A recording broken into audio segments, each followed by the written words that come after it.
Did you know that Alberta's courts allow you to file for a grant of probate all by yourself? You don't need a lawyer. So it's worth having the conversation. What is the advantage and difference when you do have a lawyer, and in what circumstances might you need one, and in what circumstances is it perfectly fine to DIY this? I'm Chad Graham. I'm an estate lawyer from Edmonton, Alberta, and I'm going to give you some general information here that doesn't constitute specific legal advice or a solicitor-client relationship. Let's start with that DIY side. Alberta provides some really good resources. Practical self-represented user guide is available on the alberta.ca website, and they give you the forms needed to file for probate or a grant of administration on your own.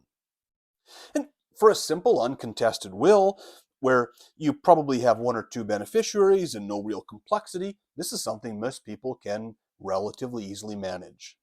So this video is not about scaring you out of doing that. It's a video about what changes when you don't go it alone. Now, the most common reason that files get delayed is not fraud, it's not disputes, it's paperwork.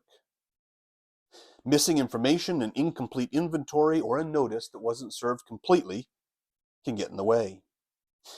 Each of these can trigger something called a requisition. That's the court sending the file back with questions. And each round can add weeks to your application process. I've had people come to me after a year of frustrations, a big box full of paperwork, and they toss it on my desk and say, clean this up.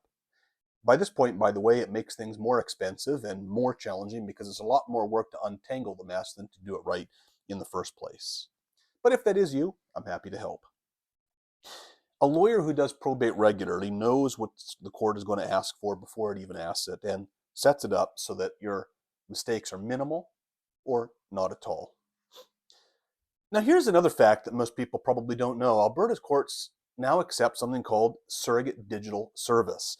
This is an online filing system that lets straightforward, well-prepared applications move through faster in an expedited manner, but it's only available for lawyers. Self-represented applicants can still file on paper, but that's slower and more prone to being sent back for corrections. If timeline matters to your family, that access alone is something worth connecting with your lawyer for. Another reason is minimizing disputes. Grief has a way of hardening old family tensions. I've seen some awful examples of where siblings who got along fine for decades suddenly disagree sharply about a piece of furniture. A lawyer acting as a neutral party handling this process, not a family member making a judgment call, can take a lot of heat off these relationships because they need to survive this. It's important that you still get along with your family afterwards. I'd rather be the one fielding the hard conversations than have it fracture something that you have spent a lifetime building. Another reason, and a really important one, is protecting you personally. This one I think matters the most from a legal perspective, and it's the one people often think isn't going to matter in their case.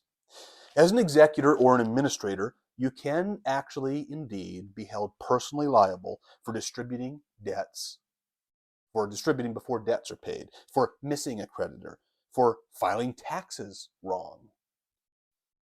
A lawyer's job isn't only to protect the estate, it's also to protect you. The person who said yes to this role, often out of love, should not be the person who ends up financially exposed for simply having to try to help someone they love. Another reason then is complexity.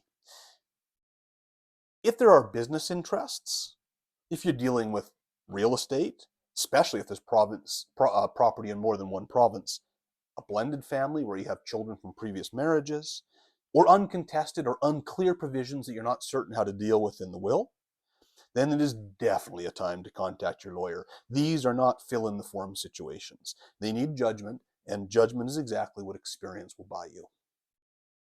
And it's not actually all that expensive.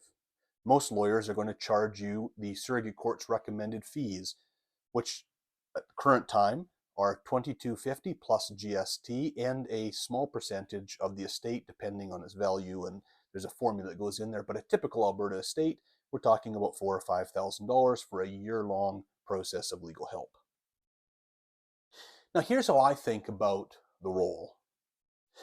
My first decade of professional work wasn't in law, it was in pastoral ministry in a church. I walked alongside people in some of the hardest seasons of their lives. And what I learned is something that I see in practice now. The most helpful person during these hard seasons is often someone who simply knows the terrain well enough to walk along beside you so that you're not trying to figure out the next steps on the fly. I saw this in helping people prepare for a marriage. I saw this in helping people prepare for a funeral. Here's how it's going to go. Here's the next steps. Here's what we're going to do. And the person is comforted and they take the lead and they're good to go. That's the role I try to play for families in estate administration. Walking with you, not taking your place. So if you've been named an executor or an administrator and you're weighing whether to bring in help, that initial conversation costs you nothing except a phone call. Go into chadgrahamlaw.com and click on the button that says Start a Conversation. Thank you.